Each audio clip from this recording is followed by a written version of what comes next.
Good morning, good afternoon, good evening. My name is Dennis Schuler, and I'm the moderator and host of Wendepunkt, Inflection Points for Senior Leaders, brought to you and sponsored by the good friends of Kinetic Consulting, based in Geneva, Switzerland, and here in the metropolis of Cincinnati, Ohio. I'm joined today by John Goodwin. John is the Chief Executive Officer of the Lego Foundation, which owns 25% of the Lego company.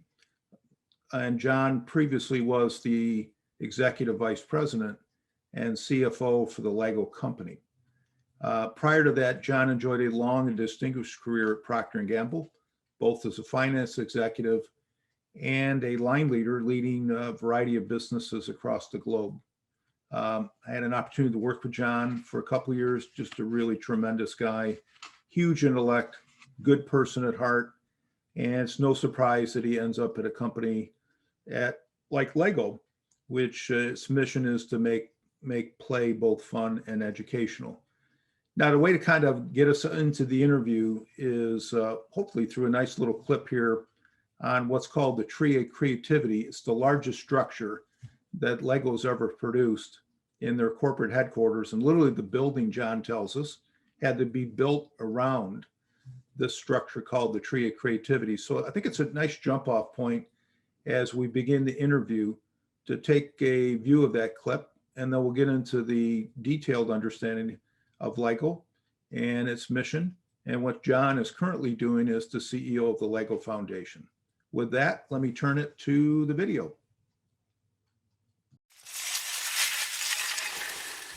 When I saw the Lego tree, I got a tear in my eye. Wow. Oh, it's beautiful. Yeah. 2 colors only being used for the whole Yes. tree. Nobody else can have any brown models. We've used all the brown bricks. So. It's really the biggest model we have built ever. So that's really biggest challenge because you have to cut into many parts and really found out how to connect it together. The tree is, on the one hand, extremely organic. On the other hand, it's very clearly Lego built. Just this balance that has been found so well by the designers and by the builders here, so it's fantastic.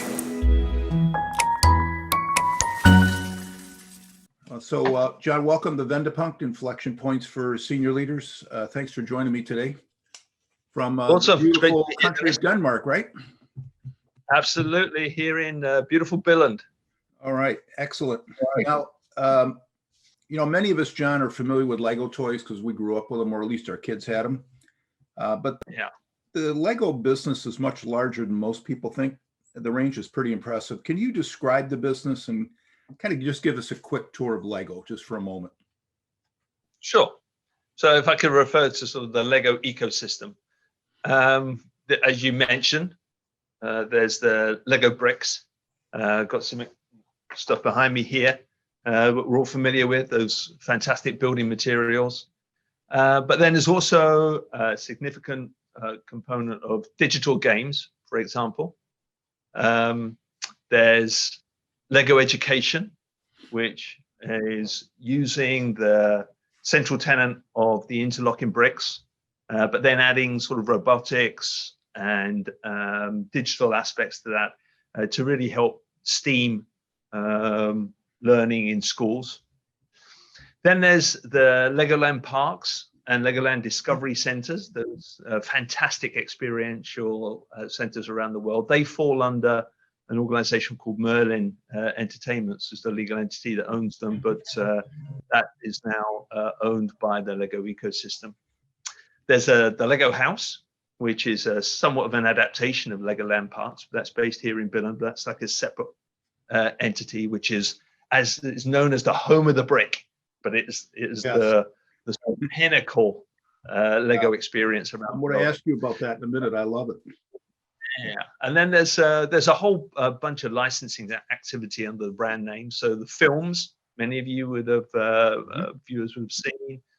Clothing, we recently signed agreements with Levi and Adidas to license the Lego concept and brand name into their products. So that's the sort of wide product range.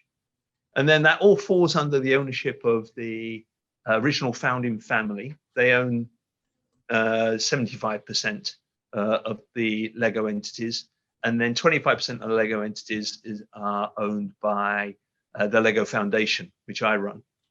So that forms the sort of total ecosystem of Lego. I got it. I had my, when we were in London, base long ago, I took the kids to Legoland. I lost my youngest one immediately because he zipped into the park and he was gone with his friends. We went to a lot of parks in the UK, but Legoland was kind of the coolest stop for him. And great. when I introduced you, John, off screen, I included a short video on the Lego Tree of Creativity at the Lego House. Could you just give a little bit of sense for not only what it symbolizes, but the significance of it? And from what I understand, it's a massive structure that the building had to be built around it. So could you comment on that a bit? Because it looks like a pretty cool thing. Yeah, it's a fantastic construction. It's made up of over 6 million Lego bricks. It's over 15 meters tall. And as you say, it was so huge that they couldn't complete the building until they sort of dropped the tree into its place into the center of the Lego house. And it really represents the endless nature of human creativity that is personified by the brick. And as you experience the Tree of Creativity, there's lots of iconic elements from the history of the brand, nearly 85 years of history, some significant moments. But what's great about it, as you the staircase wraps its way around, and as you go up and you see this sort of history unfurl, what's great is at the very top of the Tree of Creativity, you see this big Lego crane showing that it's continuing to build the tree, show that the sort of creativity is endless. So it really does personify that creativity and commitment to creativity.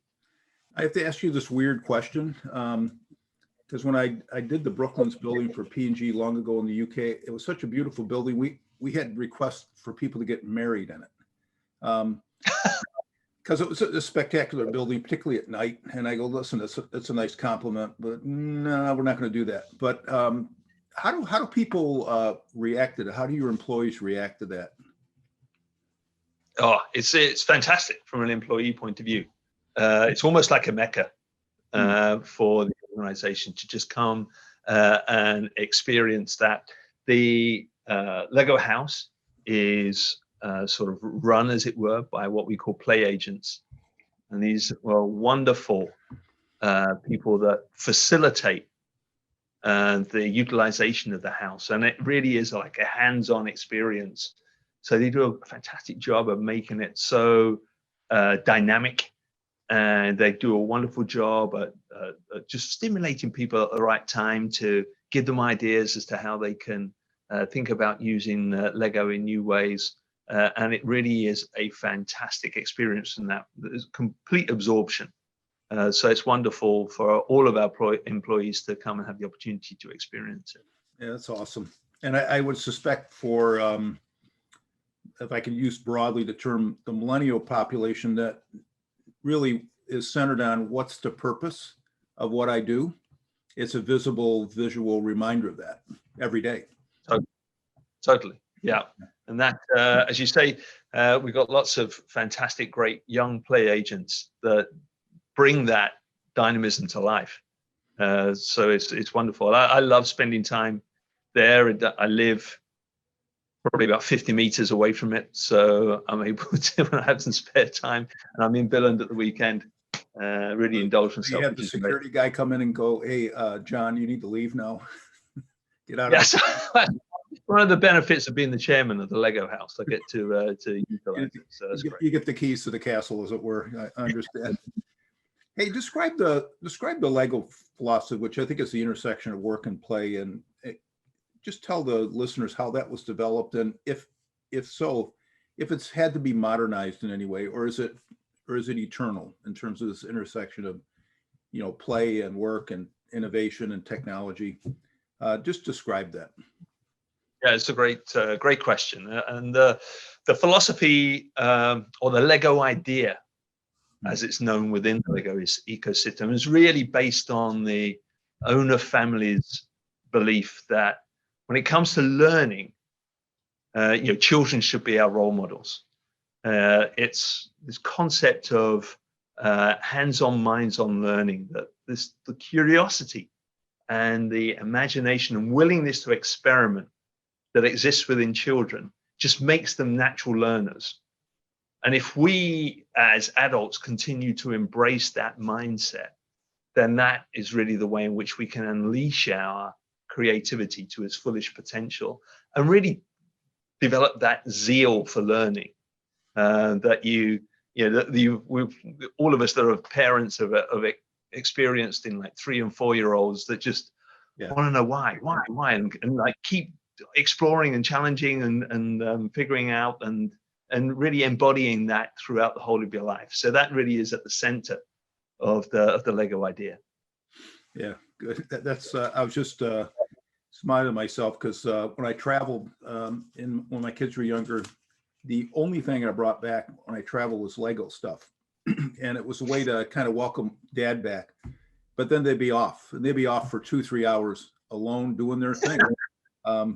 It was a great, I didn't consider it a babysitter, but it was a way to stimulate them. We weren't intentionally trying to do that, but it certainly did do that. Yeah, and you mentioned, actually, I should have picked up on it. You mentioned about whether or not it is timeless. And there's a lot of discussion and work within the Lego ecosystem about how to adapt to the digital landscape, stay relevant. And my former boss, the former CEO of the Lego Group, he always used to use a great phrase that technology is everything that's invented after you're born. So children of today, iPads, that's not technology. Yeah. That's the world around. It's just life. And in order to be relevant for kids today, you've got to be able to be present in that environment. So that's why the Lego Group really has, I think, done a marvelous job at continuing to adapt and continue to put what I like to describe as layers on the onion, like continue to build out the experience, never forgetting about that core system of learning, those interlocking bricks that are so central, but then adding additional layers onto it such that the experience can present you in a consistent way, no matter where you are, whether you're in the Lego house or whether you're watching some fantastic YouTube content on your iPad, or whether or not your dad's just come home, or mum and dad have just come home from a business trip with a great Lego gift for you. And that leads you to a question I wanted to ask you about, which is in a very innovative company like Lego, and you're into a variety of different business lines now over the 85 years, and you're constantly trying to innovate. How do you understand, what's coming that you can be relevant for and to? Because a lot of companies kind of rest on their laurels. They rest on their core. They don't think about how they can modernize or evolve that. They get a little calcified, but Lego hasn't had much of that dynamic. I was just curious how you innovate. What's the process or the thinking that you employ to really get ahead of the trends so that you're relevant and you're producing things that kids that are being born today will be excited by in 2-3 years? Yeah, I think what I've really appreciated and learned a lot through my time in the Lego ecosystem is, the company does the normal things that most companies do around trend spotting and doing lots of attending conferences and things like that. Mm-hmm. But where I think they are able to really make a significant difference is they actively nurture engagement from their fan base in the innovation process. So they have this wonderful concept called Lego Ideas, where basically the Lego fans are able to make their own creations, submit them in to open source website, and then other fans vote on what the coolest models are. And then if you get over a certain number of votes from the total fan base, that comes forward for consideration as going into full production as a Lego set. And then the fan that came up with that particular design gets the share of sales. So that, you know, that doesn't populate the entire product lineup, but it gets that connection of our own in-house designers with the fans. So you've got that constant refresh of your most avid consumers, feeding that active creativity into your process. And then the other thing I say that they do a wonderful thing on is really nurture very fertile, progressive partnerships. So whether it's the leading edge tech companies in China and the US, or whether it's the great entertainment companies like Warner Brothers and Disney, they really have very rich multi-level relationships that keep them informed and challenged around what's happening in the wider ecosystem in order to ensure that they're staying relevant. And now, speaking of Disney, and I used to pinch myself when I used to drive into the Disney headquarters, because you come in and then you dart down into the garage, and then you come up and the Seven Dwarves and the iconic building staring at you. And it was always like, wow, I can't believe this little kid from a small town of upstate New York is here at Disney. Did you have any pinch me moments when you started working at Lego, given it's such an iconic brand? Well, I've loved being around the brand for these 8 years. So, it was my single go-to toy when I was a kid. I was one of the very early adopters. I think one of the very early sets. But as a consequence of that, it's just been fantastic. Every meeting room we have has a bowl of Lego bricks in it, in order to allow people to just fiddle away while they're chatting and talking, to keep hands on, minds on. And we have great stimulations all around the campus in order to engage people in play, to really live out the philosophy and ensure that we're all staying young and dynamic through that playful engagement. So it's just been absolutely fantastic. And I wanted to take that leads to my next question, John, which is, as you get bigger, you get your lines of business get a little bit more complex, your base of employees grow. I'm just curious how Lego management, how you and Lego management underscore what's important to the business, and how is that deployed into the organization? And I don't want to get into the quote strategy deployment realm necessarily, but more of that playfulness, that innovative touch, that fun aspect of Lego. How's that personified and cascaded into your organization so it's consistently, I guess the only word I can think of right now, consistently deployed, or the behavior is consistent across the total spectrum of your business? How do you do that? Yeah, sure. Going back to my reference earlier to sort of Lego idea being central to our philosophy, that's been translated into a Lego brand framework. And that there's two really critical components. I mean, there's a number of them, but two that I want to call out in answer to this question. One is the Lego values.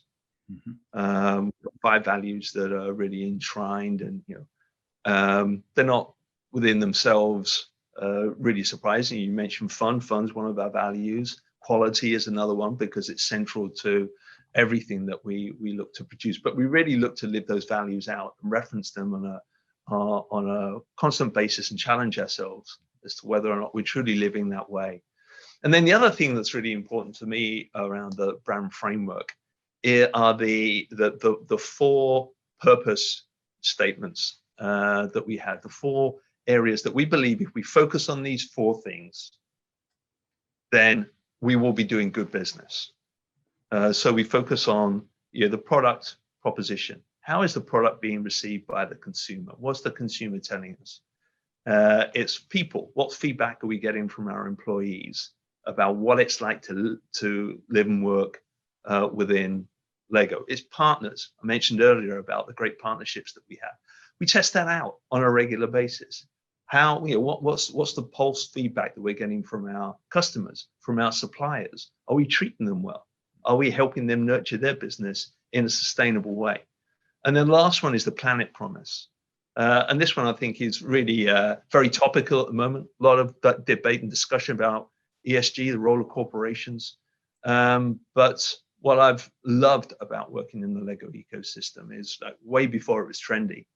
The Lego group would do external surveys to figure out, okay, what's society, what's their view of our brand? What are they thinking about us as it pertains to our impact on the environment, how we're treating society in general? And then what was really meaningful to me is like 7 years ago when I was the CFO of the Lego group, only 20% of my annual bonus was based on financial outcomes. So 80% of my bonus was made up of 20% on how the total organization people are experienced in the company. 20% was on this reputational external monitoring that we got. 20% is on our customer and partner pulse feedback as well. And then 20% on the net promoter score of what the consumers that were using our products, what they were saying, how good it was. So when you've got 80% of your comp is based upon those 4 promises, it means that they are front and center on the decisions that we're making every day. And I think it was really meaningful that the belief was, hey, you take care of those 80, the other 20 is going to take care of itself. You don't need to add it up every day on an Excel spreadsheet. It will be sorted. And sure enough, it was.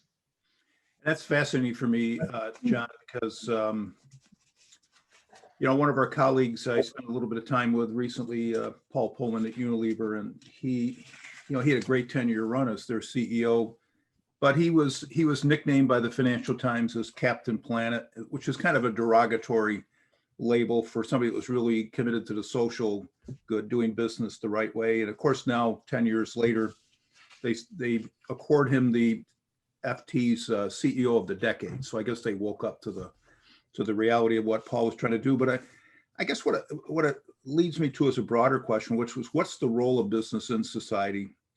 Is it Milton Friedman's view of the world, which is shareholders first must be satisfied? Or is there a deeper, more balanced approach to impacting results from a kind of a wider spectrum like Lego? Is what do you observe? What do you think it should be? Because the 80-20 thing is very powerful. I've not heard that before, but that does put it's not a sidelight. That's the core part of what you do as an executive. And that's impressive. A lot of companies don't even think that way, don't even have it in their heads at the moment, even though they will voice their commitment to, social responsibility. Yeah. Well, this is something that, I've reflected a lot on, as you're aware, an earlier iteration in my career. I was the voice of Wall Street for Procter & Gamble. So I was very much at the front end of that shareholder feedback. And those were back in the times when really, the perception of Friedman was elevated in the importance of making sure that the company's delivering on their shareholder value. But I think, I've reflected a lot on this and actually gone back and read a lot of Friedman's work. And I think sometimes it's misrepresented as him suggesting that it's only about shareholders. And I don't read it that way. I read it more along the lines of what he's saying is that the companies are created in order to generate value for their owners. But they need to do that, in mind of the stakeholders that they have to serve. Because it makes sense for long-term value creation. And I've managed to make good friends with Jesper Brodin at the Inca Group. And he likes to say, doing good through business is good business. Yes. And I think IKEA is a super example of how a company can think more holistically and long-term about true value it creates in society and refresh their operating model on a regular basis to ensure that they're continuing to improve all stakeholders as their business grows. And that for me is a real revelation that I've had since my time in the Lego Group. It's really thinking through your operating model and thinking through all of the stakeholders that you're touching through that process whether or not you're truly committed to the continued advancement, or whether or not you're optimizing just for that bottom line item, which, as a CFO and long-term finance guy, I can see how quickly and how easy it is to default into that single metric. But I'm really excited about the fact that many companies, many CEOs are now getting their eyes lifted to the importance of being more systemically holistic about how they're approaching their business. Yeah, and I want to ask you that, John, because I did some work. I did some work with a home alarm company in the Nordics up in Sweden, and I spent a lot of time with the founder of this business. And what he had told me is, because I was asking him, I said, why is it that, in this case, Sweden was so innovative? Small country, but spawns a lot of innovation. Yeah, you have a bright sunny day today in Denmark, it looks like. Yeah, exactly. This is a moment for the calendar. The sun's come out in Billund. But I guess where I want to go with my question is there something with the Nordics, with Denmark, with your originating family that lended itself to the culture, that lended itself to being more naturally social responsible? And again, this is an observation I've made. I don't know if it's valid or not, but it seems like that part of the world is much more switched on to the wide angle view of what business can represent, what business can do. Is that true or is that false? I mean, because you've got a deeper experience than I have. It's always dangerous to typecast a whole society on the basis of a single attribute. But I would say I've really appreciated living in a Scandinavian culture for 8 years, because there is this contract that every person generally feels towards the society that they're part of. And that it's not a question of, let me find ways in which I can game the system, but it's more a question of, let me find ways in which I can contribute into the system. And as a result of that, you have a much higher minimum wage, and you have a lot less judgment across society around, oh, so-and-so, they do that. Well, I do this. And that self-elevation, in fact, is almost, there's societal corrections to make sure that everybody stays within a bound that keeps them connected. And as a consequence of that, you get that commitment, that trust in what's going on that allows a certain management style, which is super refreshing. It's great to be able to operate in an environment where your opening premise is, I can trust that everyone around me is going to do a great job. I don't need to be on them all the time. So then it's about, your energies get expended on how to lift them to the highest level, as opposed to drag them to where you want them to be. So yeah, I think it's been a fascinating experience for me. Yeah, and I'll just have one little story of my Swedish experience. One of my good friends now, she's a consultant in Malmo, and I had a good dinner with her last time I was over there 2 years ago, and we got into the subject of taxation and society and so forth. And she looked at me and says, "You Americans just don't get it." And I said, "What do you mean?" She goes, "Your marginal tax rate is 36, 37, 38, 39%. Ours is 70%. And we don't mind doing that, because what happens is that, in our view, the distribution of wealth is tantamount to our society, the goodness of society. And by the way, the best people and the brightest minds go in the government, and that's the most efficient way to distribute, wealth and services through society," which I thought was fascinating. And it again, I think you're right. It's I don't want to generalize too much, but it is a fascinating insight into cultures and how that might shape a particular company's culture, because it's in resonant in that particular region. Yeah, absolutely. Hey, let's talk, John, a little bit about, you've had a very interesting career, and I just wanted to drift back, if you could, to what were your early influences in your life, and how that shaped you ultimately as an executive. Now, I don't want to put roll out a couch here and have you lay down and tell me all your deepest, darkest secrets, but I would just be curious about what were those things early in your life that kind of formed you as the executive that you are today. Yeah, well, I come from a pretty low economic background. I was brought up in a pretty desperate part of the East End of London at that particular time, 100 years ago. And I was the first generation within my family to go to higher education. So yeah, those two aspects really have been very influential through me as an executive. On the one hand, my mum and dad showed to me that the dignity that comes from really putting in a hard day's graft. They both worked hard and long shifts to not generate a whole bunch, but they were proud of what they were able to achieve, and they were particularly proud that they were able to sort of send their third child to university. So that sort of really instilled on me the importance of hard work and the importance of education, and also a conviction that if you put your mind to it and you work hard enough, you can achieve anything. And what's fascinating is that I've learned through this job and the research that we do within the Lego Foundation that actually if you want to help your child succeed, then you need to focus on the effort as opposed to the actual end result. So, often parents will say, "Oh, you're so smart, you're great." But actually, the research would suggest that the best thing to say is, "Oh, you worked so hard there. Well done. You really put in a lot of effort." And what that reinforces in the child's mind is that, as I said, they can do anything if they put their mind to it. Whereas if you say, "Oh, you're so smart, that's why you're able to do that," that immediately puts a limit, a boundary in their mind that they were only able to do that because they were already smart. Yeah.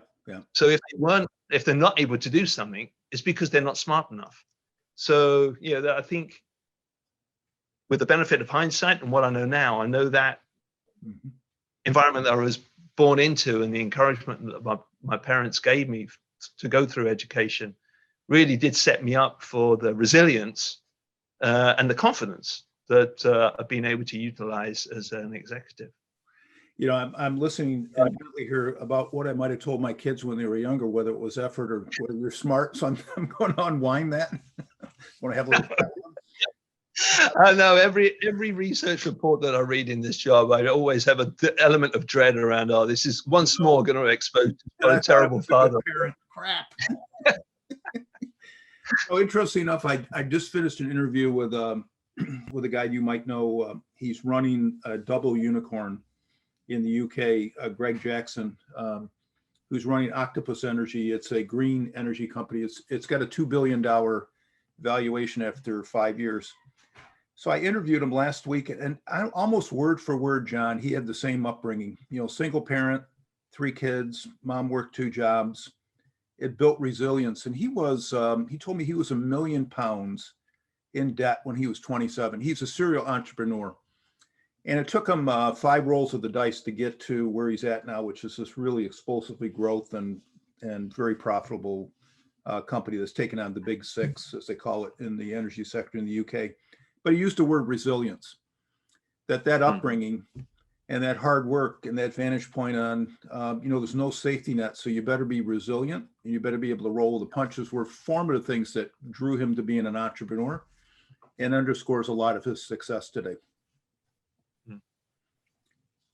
Yeah, I certainly relate to that. Now, you also had a very successful career at an unnamed large consumer products company. I think it was P&G by memory. What were your learnings from that experience, and how did you apply them to Lego?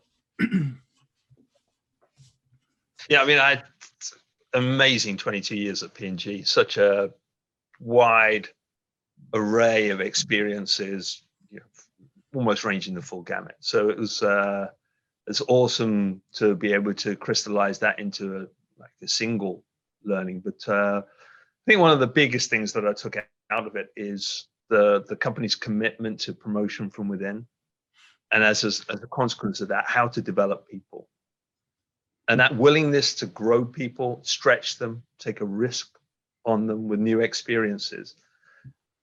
I found that so few organizations are really good at that, because they fall back on the ability to be able to hire in a particular area of expertise and then cast out when it doesn't work. Or, I think even worse, they become stale by just allowing people to sit within historical roles with a set of old experiences and just keep doing the same thing.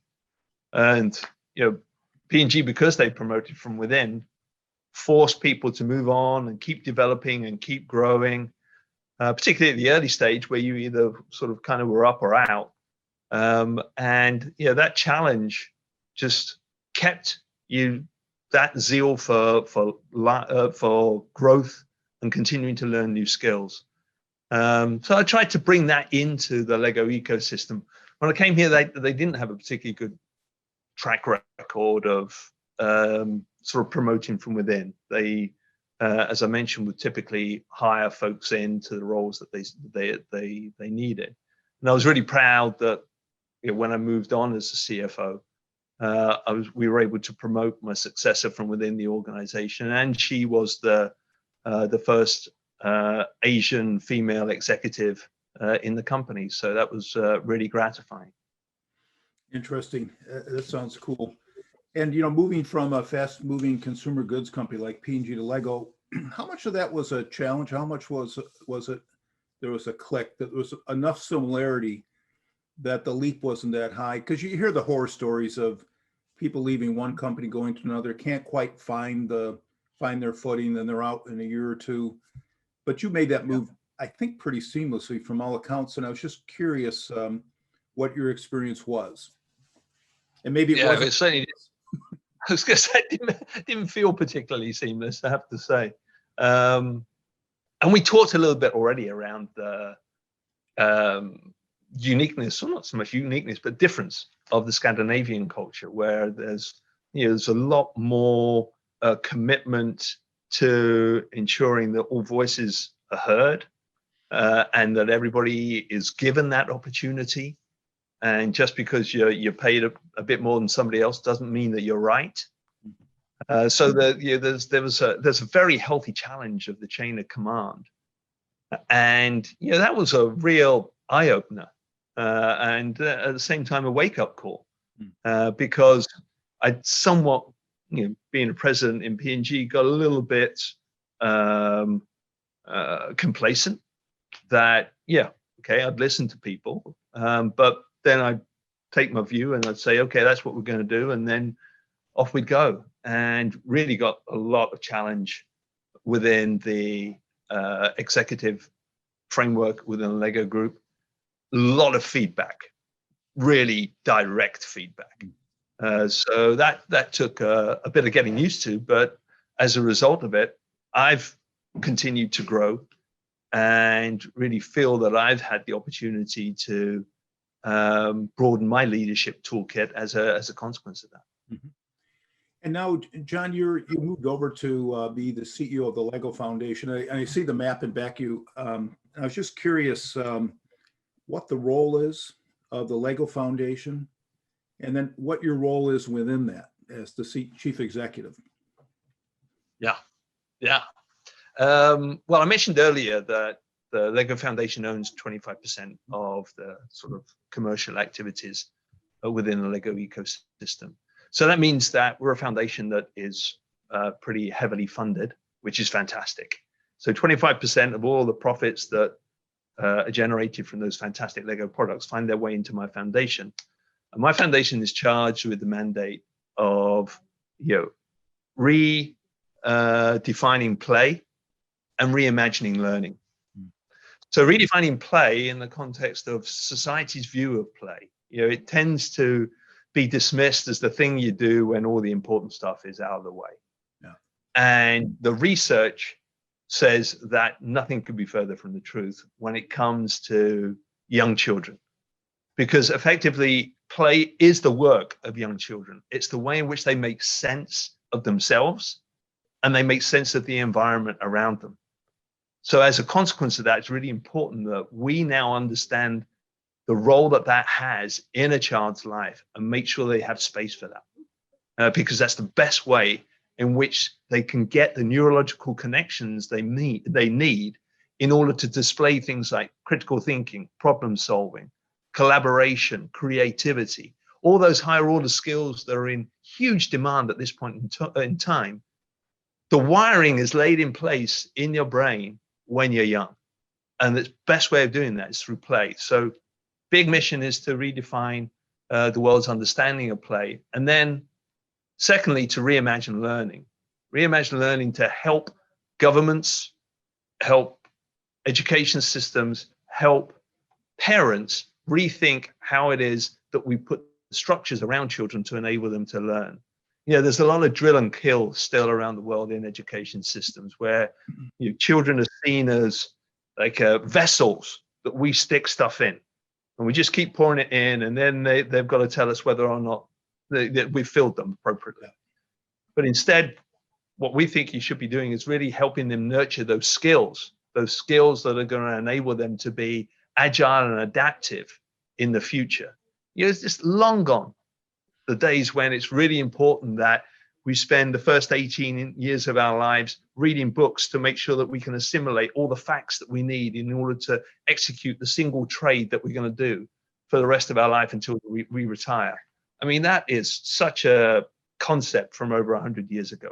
Mm-hmm. And yet most of our education systems are geared around that central tenet. So what we're trying to do is really reimagine learning in a way that education systems are reformed to be much more dynamic and agile, and utilizing the fantastic tools that we have through technology today to really embrace children's learning journeys. That's great. I'm listening. I'm thinking about my kids for a minute, and they used to.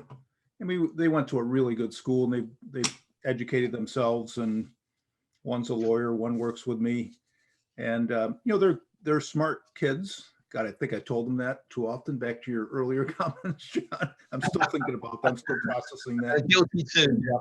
But they also used to tell me that their favorite courses were the ones that weren't teaching directly, but it was creating skill, which is through different group settings, through wrestling with a problem, as opposed to the rote, history class, which you got to regurgitate, from all the way back to the inception of time forward, and take a paper and pencil test to kind of validate your knowledge. And I think the 21st century skills are agility, adaptability, resilience, and as you had spoke to. What drew you to this role? I mean, when you joined Lego, did you have your eye on, hey, I'm going to come in as the CFO, and ultimately, I'd love to transition to running the foundation, or did that come later on in your development as an executive at Lego? I'm just curious. Yeah, I mean, it's funny that you mentioned that, but actually, I can remember one of my interviews to take the CFO role was with the third generation owner of the Lego Group, and the interview was like 2.5, 3 hours, and at least 75% of that was about talking about how society needs to change with regards to how it's viewing children, and what role can this amazing iconic brand play in enabling that.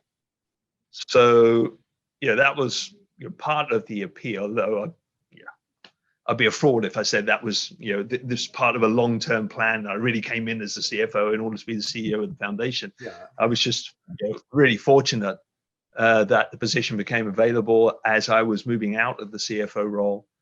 And, it was in a fascinating place when I took over from the foundation.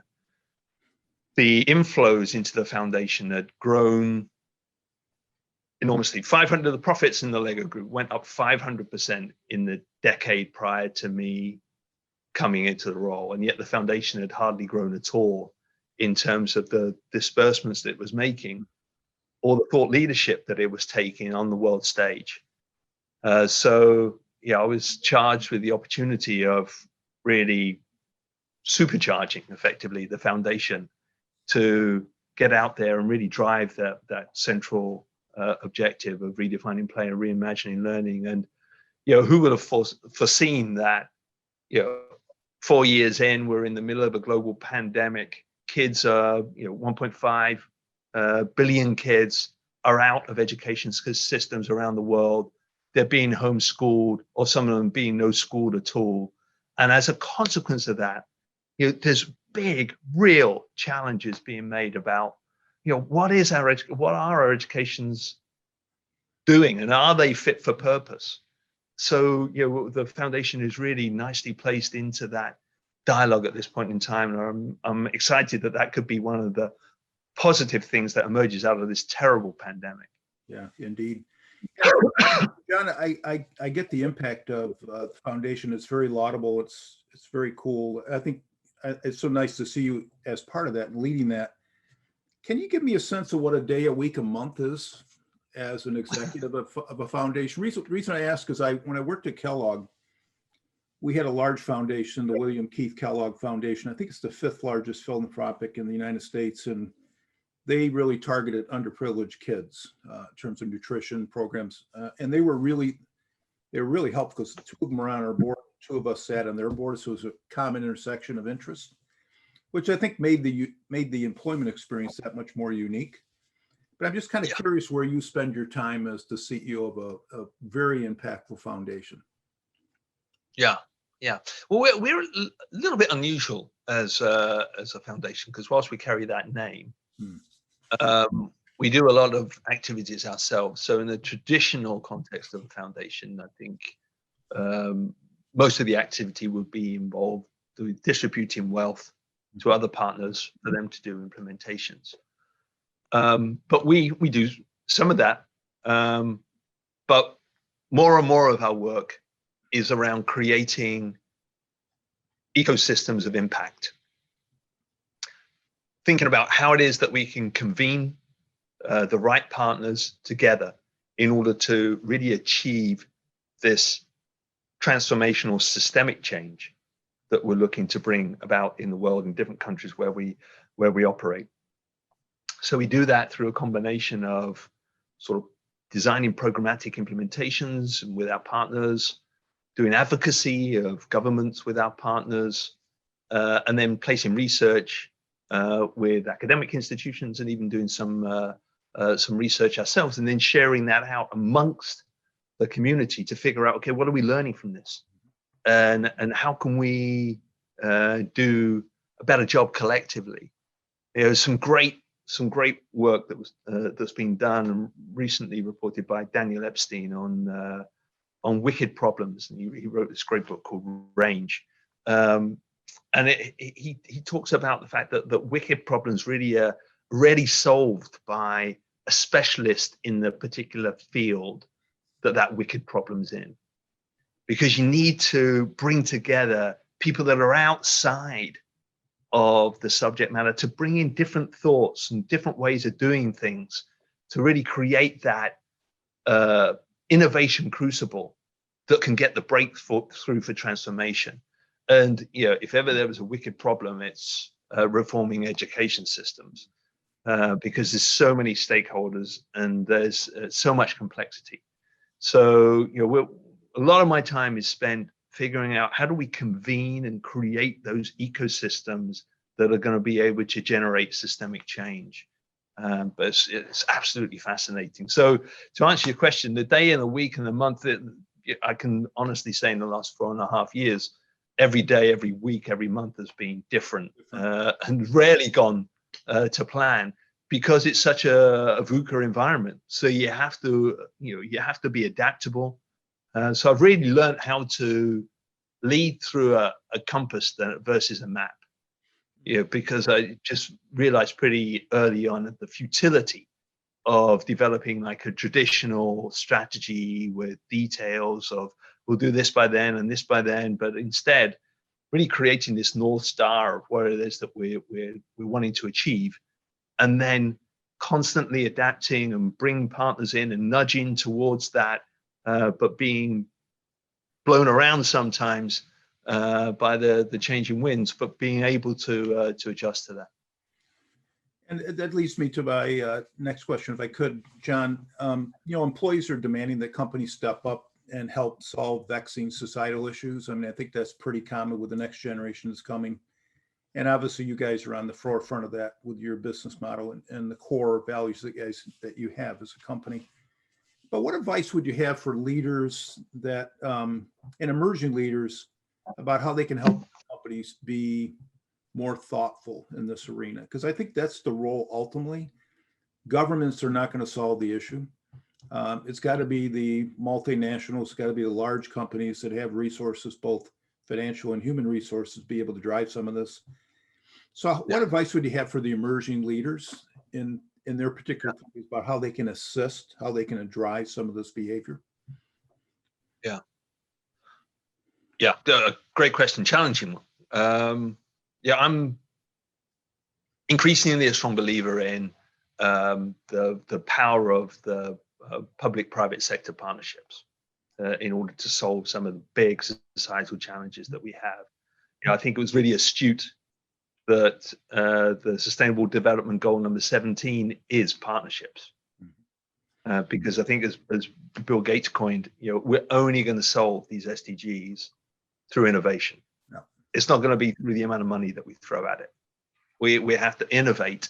And I think what I've seen is when you get really healthy public-private sector collaboration around some key thorny issues, you can get true breakthrough. But in order to do that, private sector companies have to be willing to put aside their inherent nature of being competitive and driving market share, but instead be much more open and willing to share in both the graft, but also in the successes, because you've got to bring everybody along. I think the Lego Group was a wonderful example of that, where they really been trying to come to terms with the fact that it's the core product is made out of plastic, which is a petrochemical derivative. So they put up $300 million to say, we want to find a solution to this. We want to find an alternative, sustainable material. We have no idea how to do it.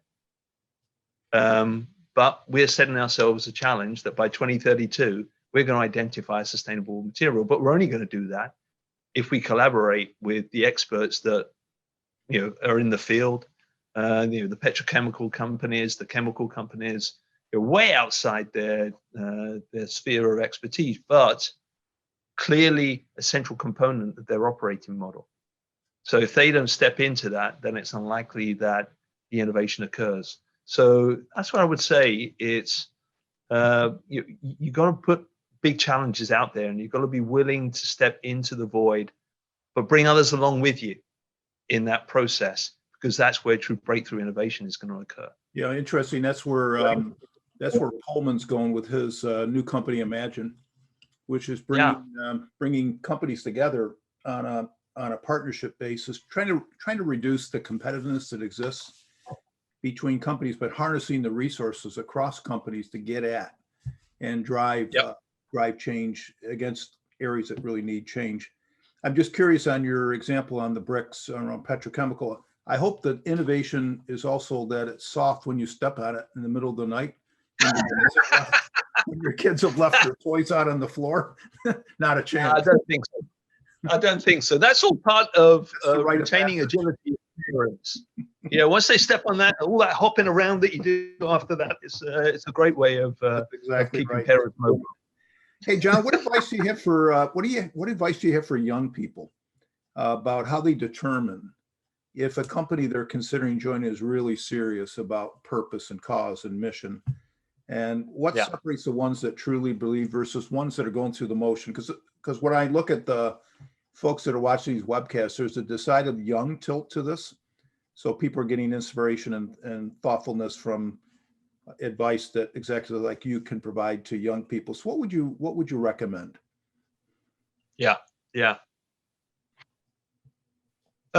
Well, I think that perhaps I can give two pieces of advice. One is when before you've sort of tied the knot or jumped in, you do the research, be a critical thinker, and I think one of the great things of sort of social media or the advent and development of things like Glassdoor, where you're able to get a purview into companies from existing employees or those employees that have left. It's a helpful reference point. It's not always the sole reference point, though. Yeah. Like most social media, it's not always completely clean when it comes to the accuracy, but it's a good start point. I'd also look at whether the company's actions match up with their words. You can learn an awful lot about a company's integrity, and this is going to sound a bit finance geeky, from their quarterly earnings calls. If the CEO is speaking with humility and talking about, some things went well, but some didn't go so well, and you can tell from the tonality, and that's a good indicator that when you get in the company, whether or not there's a willingness to be open and honest and give employees agency around talking about what the issues are. But if every single sale and every piece of profit is explained by the great initiatives that the CEO's brought in, then that also says a lot about what you're likely to expect inside the company. So I think, a bit of research around the public statements and then looking at Glassdoor, I think, is a good way of getting a feel. And then obviously there's always the face-to-face interviews, which you can glean such a huge amount from. But then once you're in, I would encourage young managers to really seek out the why. Why is it that things are being done where they are? I've got 3 wonderful children. They're all employed. They're all older, but they've all gone through the journey of finding jobs, getting jobs, not liking jobs, moving jobs. But one of the things that I encourage them to do is, don't always take the water cooler gossip as being, gospel. Be bold enough to just step forward if there's things that you don't like and just ask, management, why is it that we do it this way? What's the basis behind it? Or why is it that we decided to do that? Why is it that we source our products from there versus somewhere else? And because sometimes there's a really good reason that just hasn't been communicated very well. And as I say, the water cooler will often demonize management because that's human nature. But I think it's good for young leaders to really try and understand the nuance and the complexity, and not be too quick to judge. And maybe that's one of the benefits that I've gleaned from working in a sort of Scandinavian environment, that you don't judge first. Let's be curious. Let's explore first before rushing to judgment. And I think that's a good thing to try and nurture in your career. It's a great advice. And John, I also note, and I just had one question. I know the hard stop, the Lego Foundation. What are the world map? Obviously, what are the little designations for? Yeah, the minifigures are that's where we have active programs and projects at the moment. Indeed. Well, at another time, I'm going to come back and ask what those programs and projects are. But that's going to be another couple hours.